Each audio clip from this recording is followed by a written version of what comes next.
नमस्कार। तो आज हम सुनेंगे मूर्तिकार पिता और पुत्र की कहानी।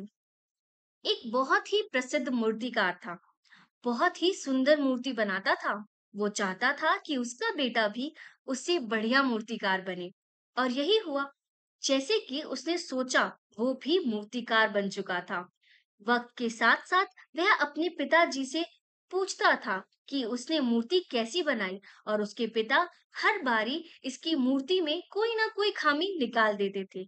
लेकिन वह पिता की बात मानता गया और अच्छी अच्छी मूर्तियां बनाने लगा।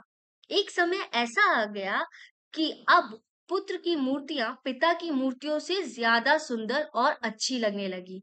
लेकिन अब भी उसके पिता उसकी मूर्तियों में कमी निकाल ही देते थे। उसके सब्र का बांध टूट चुका था और उसको अपने आप पर अभिमान था कि वो पिता से बेहतर मूर्तियां बनाता है। वो झल्ला गया उन पर और अब उसके पिता ने मूर्ति पर टिप्पणी करना बंद कर दिया। जैसे जैसे वक्त गुजरता गया, उसकी मूर्तियां अब पहले जैसे नहीं बन रही थी और देखते ही देखते वे बहुत ही बेकार मूर्तियां बनाने लगा। अब अंततः वह परेशान होकर पिताजी के पास गया।